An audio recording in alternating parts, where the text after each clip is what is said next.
Proddatur market yard chairman గా గత కొన్ని నెలల క్రితం బాధ్యతలు చేపట్టిన వద్ది సురేఖ నిన్న సాయంత్రం అనూహ్యంగా మార్కెట్ యార్డు సెక్రటరీకి తన రాజీనామా పత్రాన్ని అందించారు. ఈ విషయమై మార్కెట్ యార్డు చైర్మన్ వద్ది సురేఖ, ఆమె భర్త వద్ది బాలుడు సంయుక్తంగా పాత్రికేయుల సమావేశం నిర్వహించారు. వద్ది బాలుడు మార్కెట్ యార్డ్ చైర్మన్ భర్తగా అంటే నిన్ననే మేము రాజీనామా చేసినాం. మా మిస్సెస్కు ఆరోగ్యం బాగాలేదు, మా భార్యకు. మేము లివర్కు సంబంధించిన గడ్డలేసి దాని మీద ఆరోగ్యపరంగా నేను చెన్నై రేలా హాస్పిటల్లో తిరుగుతాను.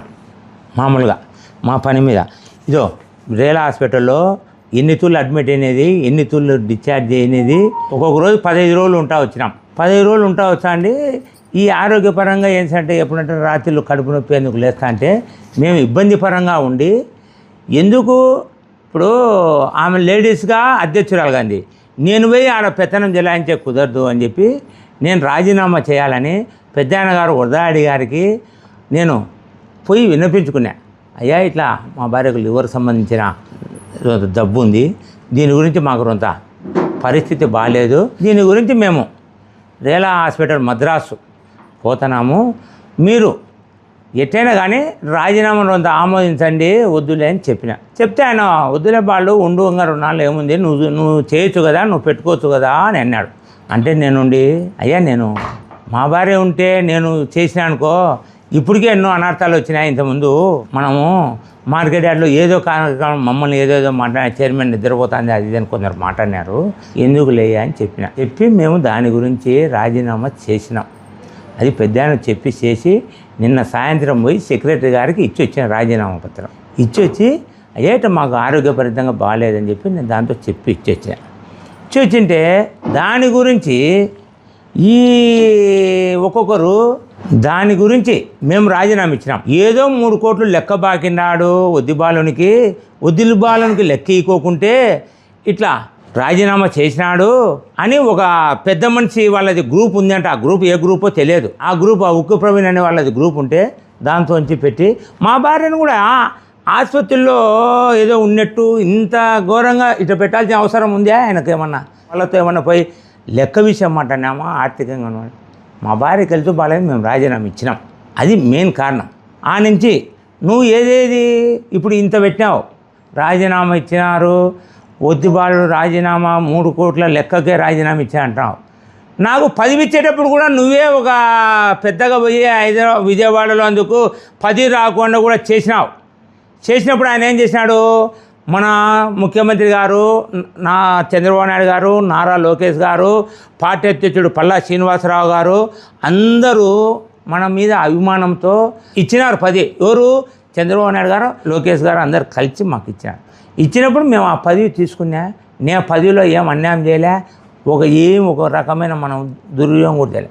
నా ఆరోగ్యపరంగా రాజీనామా ఇస్తే నీ ఇష్టం వచ్చేది నువ్వు స్టేట్మెంట్లు పెడతావు, నువ్వు ఫోటోలు పెడతావు. అవసరమయ్యా నీకు రాజకీయంగా?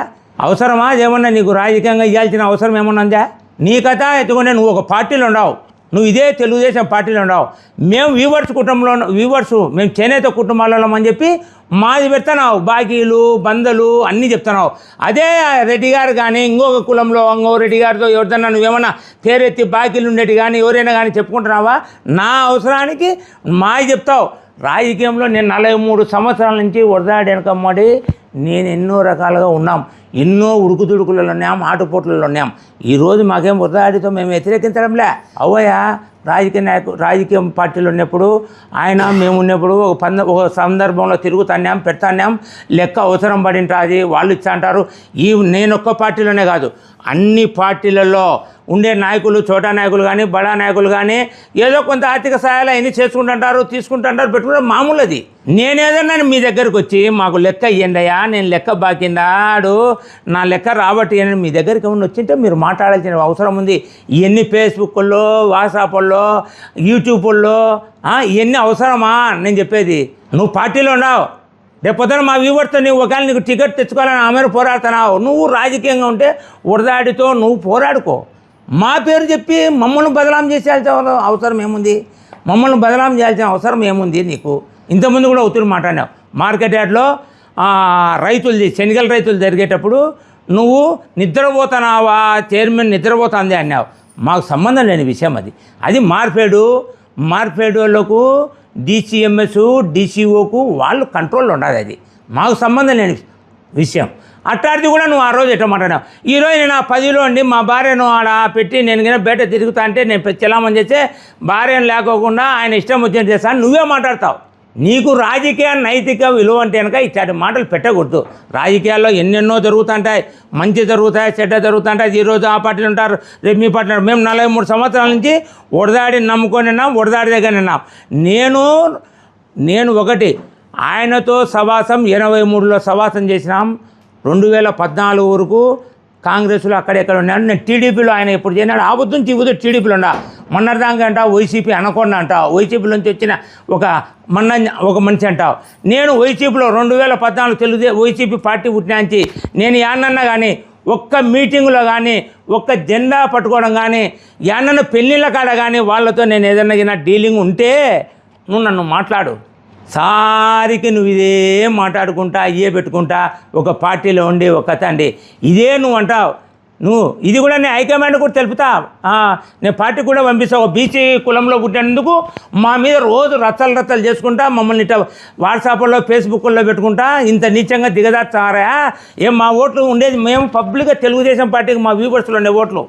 నిన్న కూడా 2014 ఎత్తుకో, 2019 24 ఎత్తుకో, వచ్చిందంతా వ్యూవర్స్ వాటిలోనే 39 నుంచి 40,000 వరకే 12,000 ఓట్లు 17,000 ఓట్లు మెజార్టీ వచ్చినాయి. మేము బీసీలం అని చెప్పి మమ్మల్ని ఆడికంటే ఆడి ఊరికి మాట్లాడుకుంటా ఇష్టం వచ్చింటారు. రేపు నువ్వు అవసరం లేదా మాకు, నువ్వు పార్టీలో ఉండవు. నిన్న లోకేష్ వచ్చినప్పుడు ఆయన దగ్గర నువ్వు మాట్లాడుకో ఏదనంటే నీ రాజకీయం సంబంధం ఉంటే మమ్మల్ని ఎందుకు పెట్టుకుంటా.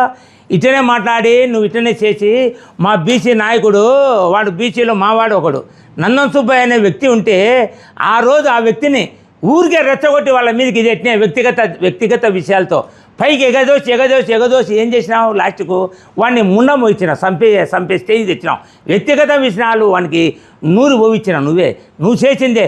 అదే విషయాన్ని ఏమన్నా నిన్న లోకేష్ బాబు గారు కానీ ఇన్నితులు నువ్వు విజయవాడ పోతున్నావు. విజయవాడ యావద్దన్న కానీ అయ్యా ఇట్లా మనం పలాంటప్పుడు జరిగింది ఆ హత్య గురించి ఏదన్నా మీరు సిబిఐ ఎంక్వైరీ కానీ సిఐడి ఎంక్వైరీ కానీ జరపని ఏమన్నా ఒక్కరోజైనా కోరుకునేవా. నువ్వు రాజకీయాల్లో పార్టీలో ఉండవు, పార్టీలో ఉండి లేచాంచి పార్టీ వ్యక్తులనే విమర్శిస్తున్నావు. ఇప్పుడు నేనేమో చైర్మన్ పదవికి పార్టీ పదవికి రాజీనామా చేసినానా. నేను తెలుగుదేశం పార్టీలోనే మేముండా, మా కుటుంబ సభ్యులు, మా వర్గం ఉన్నది, మా వాళ్ళంతా ఉన్నారు.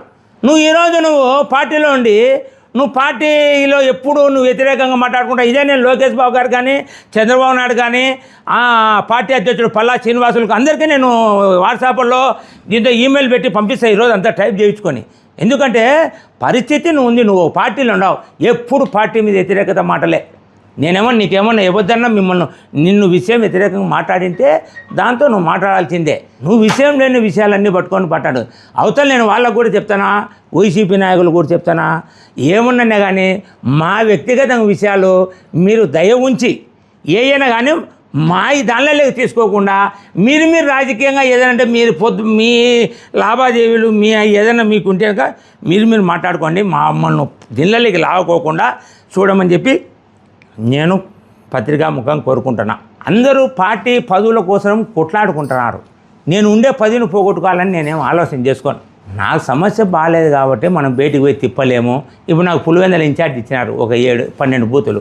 మీరు పోండయ్యా అంటారు. ఏడ పిలుచుకొని వాళ్ళ బాగాలేని దానికి ఏమను అని నేను రాజీనామా చేసిన తప్ప ఇవన్నీ ఏమిలే. ఆయనకేముందంటే లేచాంచి మమ్మల్ని పట్టుకోవడం.